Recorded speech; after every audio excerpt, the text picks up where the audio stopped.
Hi, hello. എല്ലാവർക്കും നമ്മുടെ YouTube ചാനലിലേക്ക് സ്വാഗതം. അപ്പോൾ ഇന്നത്തെ വീഡിയോ എന്ന് വെച്ച് കഴിഞ്ഞാൽ ഒരു റെസിപ്പി തന്നെയാണ്. അപ്പം അത് നമ്മുടെ സ്പെഷ്യൽ മഹാരാഷ്ട്രൻ സ്റ്റൈൽ ഒരു ചിക്കൻ കറിയാണ് കേട്ടോ. ഇത് ആക്ച്വലി എൻ്റെ ഹസ്ബൻഡിൻ്റെ റെസിപ്പിയാണ്. ആള് നാഗ്പൂരിലാണ് ജനിച്ചു വളർന്നത്. അതുകൊണ്ട് തന്നെ എപ്പോഴും മഹാരാഷ്ട്രീയൻ ഫുഡിനോട് ഒരു പ്രത്യേക താല്പര്യമാണ്. അപ്പം രഞ്ജിത്ത് ഉണ്ടാക്കുന്ന ഒരു മഹാരാഷ്ട്രീയൻ സ്റ്റൈൽ ചിക്കൻ കറിയാണ്. അപ്പം ആരെങ്കിലും ട്രൈ ചെയ്യാത്തവരുണ്ടെങ്കിൽ ട്രൈ ചെയ്ത് നോക്കുക. ഇഷ്ടപ്പെട്ടാൽ തീർച്ചയായിട്ടും കമൻ്റായിട്ട് ഫീഡ്ബാക്ക് അറിയിക്കുക. പിന്നെ നമ്മുടെ വീഡിയോയിൽ ഇഷ്ടപ്പെട്ടാൽ പ്ലീസ് ലൈക്ക് ചെയ്യുക, ഷെയർ ചെയ്യുക. അപ്പോൾ നമുക്ക് റെസിപ്പിയിലേക്ക് പോവാം. അപ്പോൾ ദാ നമുക്ക് ഈ ചിക്കൻ കറിയുടെ മെയിൻ ഇൻഗ്രീഡിയൻസിലേക്ക് പോവാം കേട്ടോ. ഇതാണ് മെയിനായിട്ട് വേണ്ടത്. അപ്പോൾ ഞാൻ ദാ 1.5 ടീസ്പൂണോളം കൊറിയൻഡർ സീഡ്സ് എടുത്തിട്ടുണ്ട്. അര ടീസ്പൂണോളം ജീരകവും പെരുംജീരകവും എടുത്തിട്ടുണ്ട്. പിന്നെ ഒരു അര ടീസ്പൂണോളം കുരുമുളകും എടുത്തിട്ടുണ്ട്. പിന്നെ അത്യാവശ്യം വലിയ ഒരു കഷ്ണം സിനമൺ എടുത്തിട്ടുണ്ട്. പിന്നെ 3 ബേ ലീഫ്, പിന്നെ ഒരു 3-4 ഗ്രാമ്പു, പിന്നെ ഒരു സ്റ്റാർ 2 എടുത്തിട്ടുണ്ട്. പിന്നെ ഒരു 5 നമ്മുടെ ഏലക്ക, പിന്നെ ജാവിത്രി ഒരെണ്ണം അത്യാവശ്യം വലുത്, പിന്നെ ഒരു 3-4 വറ്റൽമുളകും എടുത്തിട്ടുണ്ട് കേട്ടോ. പിന്നെ കുറച്ച് ഞാൻ ഡ്രൈ കസൂരി മേത്തി എടുത്തിട്ടുണ്ട്. അര ടീസ്പൂണോളം പോപ്പി സീഡ്സും എടുത്തിട്ടുണ്ട്. പിന്നെ ഇതൊരു കുഞ്ഞ് കഷ്ണം ഡ്രൈ കോക്കനട്ടാണ്, ഇങ്ങനെ കുഞ്ഞ് പീസസ് ആയിട്ട് മുറിച്ചിട്ടുണ്ട്. പിന്നെ ഞാൻ അത്യാവശ്യം ഒരു വലിയ ഉള്ളിയാണ് സ്ലൈസ് ചെയ്തെടുത്തിരിക്കുന്നത്. എൻ്റെ ഒരു 600 ഗ്രാമോളം ഉള്ള ഒരു ചിക്കനാണ്. അപ്പോൾ അതിനനുസരിച്ചുള്ള ഇൻഗ്രീഡിയൻസാണ് ഞാൻ എടുത്തിരിക്കുന്നത്. നിങ്ങൾക്ക് വേണമെങ്കിൽ അങ്ങോട്ട് വ്യത്യാസം വരുത്താം കേട്ടോ. അപ്പോൾ ഞാൻ ആദ്യം ഈ ഇൻഗ്രീഡിയൻസ് എല്ലാം കൂടി ഇട്ടിട്ട് ഒന്ന് ഡ്രൈ റോസ്റ്റ് ചെയ്യും. ഇതിനകത്ത് ശ്രദ്ധിക്കേണ്ട കാര്യം, കസൂരി മേത്തിയും പോപ്പി സീഡ്സും നമ്മൾ ലാസ്റ്റ് ഇതൊന്ന് ആയി കഴിഞ്ഞിട്ട് ഇടാവുള്ളൂ. എന്താ വെച്ചാൽ അത് കരിയണ ചാൻസസ് കൂടുതലാണ് കേട്ടോ. അപ്പോൾ ഇതൊന്ന് നന്നായിട്ട് ഡ്രൈ റോസ്റ്റ് ചെയ്തെടുക്കണം. ഇതിന് നല്ല ഒരു മണമാണ് കേട്ടോ വരിക. കരിയാതെ ശ്രദ്ധിക്കുക. എന്താ വെച്ചാൽ ഇതാണ് നമ്മുടെ മെയിനായിട്ടുള്ള ഇൻഗ്രീഡിയൻസ്. പിന്നെ നമ്മുടെ പോപ്പി സീഡ്സും അതൊന്നായി കഴിഞ്ഞപ്പോൾ പോപ്പി സീഡ്സും കസൂരി മേത്തിയും കൂടെ ഇട്ട് കൊടുത്തിട്ടുണ്ട്. പിന്നെ എല്ലാം കൂടെ ഒന്നും കൂടെ ഒരുമിച്ച് യോജിപ്പിച്ച് നല്ലോണം ഒന്ന് ഡ്രൈ റോസ്റ്റ് ചെയ്ത് കൊടുക്കുന്നുണ്ട് കേട്ടോ.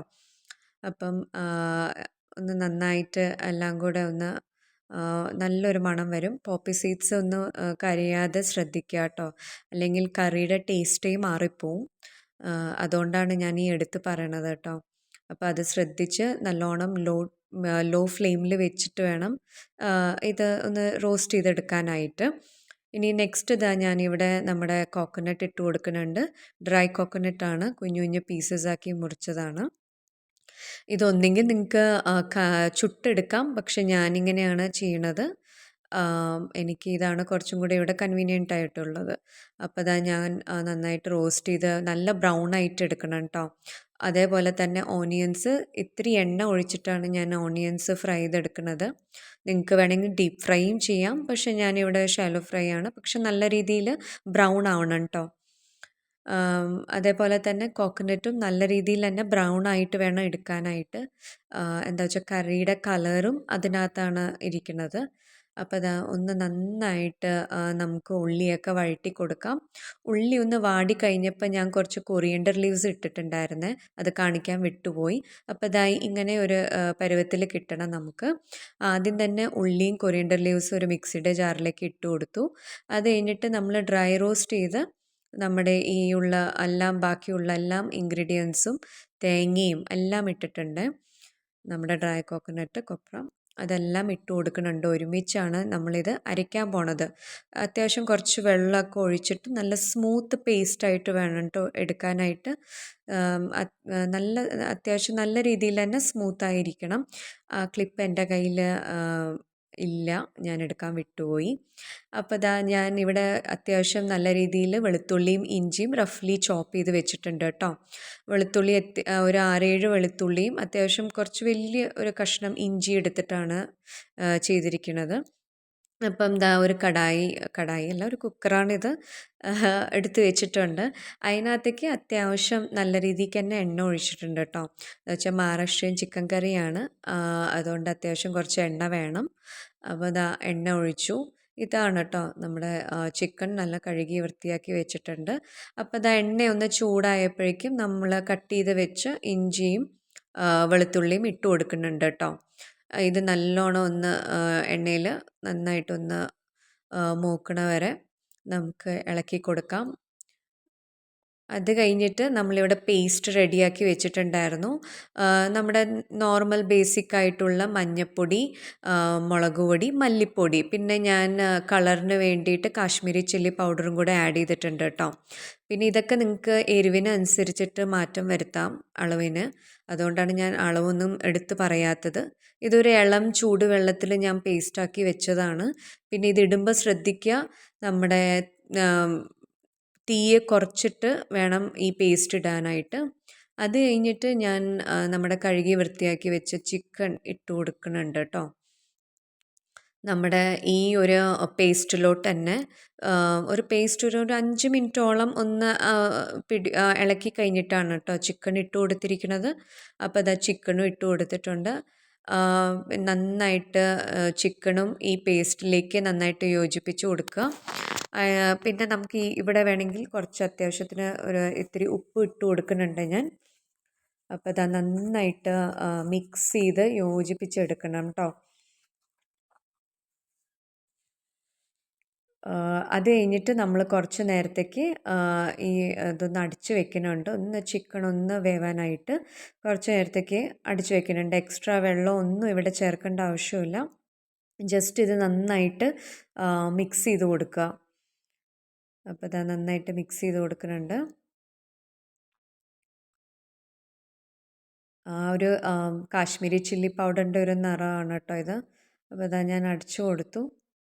പിന്നെ ഇതാ ഒരു 5 മിനിറ്റ് കഴിഞ്ഞിട്ട് ഞാൻ തുറന്നു. അത് കഴിഞ്ഞിട്ട് ഇതാ നമ്മൾ ഒരു 1-1.5 ടീസ്പൂണോളം നമ്മുടെ ചിക്കൻ മസാല പൗഡർ ഇട്ട് കൊടുക്കുന്നുണ്ട്. ഇത് വേണമെങ്കിൽ നമ്മൾ ആദ്യം ചേർത്ത പേസ്റ്റിൻ്റെ കൂടെയും വേണമെങ്കിൽ മിക്സ് ചെയ്തിട്ട് ഇടാം. ഇതിപ്പം ഓപ്ഷണലാണ്. വേണമെങ്കിൽ ഇടാം, അല്ലെങ്കിൽ കുഴപ്പമൊന്നുമില്ല കേട്ടോ. ഇത് ജസ്റ്റ് ഒരു ഫ്ലേവറിന് വേണ്ടി ഇട്ടുവെന്നേ ഉള്ളൂ. പിന്നെ ഇത് ഒത്തിരി ഇടാതെ ഇരിക്കുക. 1 അല്ലെങ്കിൽ 1-1.5 ടീസ്പൂണോളം മാത്രം ഇട്ടാൽ മതി കേട്ടോ. അപ്പോൾ ഇതാ നമ്മൾ വീണ്ടും അടിച്ചു വെച്ചിട്ടുണ്ടായിരുന്നു. അത് തുറന്ന് നോക്കിയപ്പോൾ ഉള്ളൊരു ഇതാണ് കേട്ടോ. ഏകദേശം നമ്മുടെ ചിക്കനൊക്കെ നല്ല രീതിയിൽ വെന്ത് കിട്ടിയിട്ടുണ്ട്. ഒന്നും കൂടെ അത് നല്ല രീതിയിൽ മിക്സ് ചെയ്ത് കൊടുക്കുന്നുണ്ട് കേട്ടോ. അപ്പോൾ ഇത് സ്പീഡിൽ വെച്ചുകൊണ്ടാണ് തോന്നുന്നത്. ഇതാ നമ്മൾ നെക്സ്റ്റ് നമ്മുടെ പേസ്റ്റ് ഇട്ടു കേട്ടോ. അപ്പോൾ ഇതാ പേസ്റ്റ് അത്യാവശ്യം നല്ല രീതിയിൽ സ്മൂത്ത് പേസ്റ്റ് ആയിട്ടുണ്ടായിരുന്നു. നമ്മുടെ ആദ്യം നമ്മൾ അരച്ച എല്ലാ ഇൻഗ്രീഡിയൻസും കൂടെ ചേർത്ത് അരച്ച പേസ്റ്റാണ് കേട്ടോ ഇത് ഇട്ട് കൊടുത്തത്. അപ്പോൾ അതാ കണ്ടല്ലോ, നമ്മുടെ നല്ല ഗ്രേവിയൊക്കെ നല്ല രീതിയിൽ തന്നെ തിക്കായിട്ടുണ്ട് കേട്ടോ. അപ്പം ഈ ഒരു സ്റ്റേജിൽ നമുക്ക് വേണമെങ്കിൽ കുറച്ചും കൂടെ വെള്ളം ഒഴിച്ചിട്ട് അടിച്ചു വെക്കാം കേട്ടോ. അപ്പോൾ അതാ ഞാൻ അടിച്ചു വെച്ച് കഴിഞ്ഞിട്ട് ഒരു 10-15 മിനിറ്റ് കഴിഞ്ഞിട്ട് തുറന്ന് നോക്കിയപ്പോൾ ഉള്ളൊരു ഇതാണ് കേട്ടോ ഇത്. ഇടയ്ക്കിടയ്ക്ക് ഇളക്കി കൊടുക്കണം കേട്ടോ. പിന്നെ നമ്മുടെ ഈ ഒരു ഗ്രേവി ആയി എന്നുള്ളൊരു ഇതാണെന്ന് വെച്ച് കഴിഞ്ഞാൽ എണ്ണയൊക്കെ ഒന്ന് തെളിഞ്ഞ് നല്ല രീതിയിൽ കാണണം. അപ്പോഴാണ് ഗ്രേവി ആയി എന്നുള്ളൊരു ഇത് വരിക കേട്ടോ. പിന്നെ ഈ ഒരു സമയത്ത് നമുക്ക് വേണമെങ്കിൽ ഉപ്പൊക്കെ ഒന്ന് നോക്കാം, പാകത്തിന് ഉപ്പുണ്ടോ എന്നൊക്കെ ഒന്ന് നോക്കാം. പിന്നെ അതാ ഞാൻ കുറച്ച് കൊറിയൻഡർ ലീവ്സും കൂടെ ഒന്ന് ഇട്ട് കൊടുക്കുന്നുണ്ട് കേട്ടോ.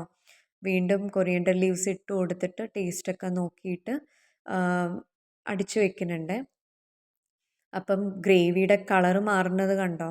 ഇത് കൂടുതൽ നേരം വെക്കും തോറും എണ്ണയൊക്കെ തെളിഞ്ഞ് നല്ല ഗ്രേവിയുടെ നല്ല ഒരു കളറ്, നല്ലൊരു ഡാർക്ക് ഷെയ്ഡാവും കേട്ടോ.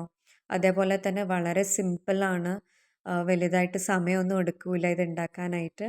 വളരെ സിമ്പിളുമാണ്. നല്ല ടേസ്റ്റി ഒരു ചിക്കൻ കറിയാണ്. അപ്പം എല്ലാവരും ഇത് ട്രൈ ചെയ്ത് നോക്കണം. തീർച്ചയായിട്ടും നിങ്ങളുടെ ഫീഡ്ബാക്ക് കമൻസിലൂടെ അറിയിക്കുക. അപ്പോൾ ഇതാ കണ്ടില്ലേ, അതിൻ്റെ ഒരു തിക്നെസ്സും കൺസിസ്റ്റൻസിയും ഇതിലൊക്കെ വ്യത്യാസം നിങ്ങൾക്ക് വരുത്താം കേട്ടോ.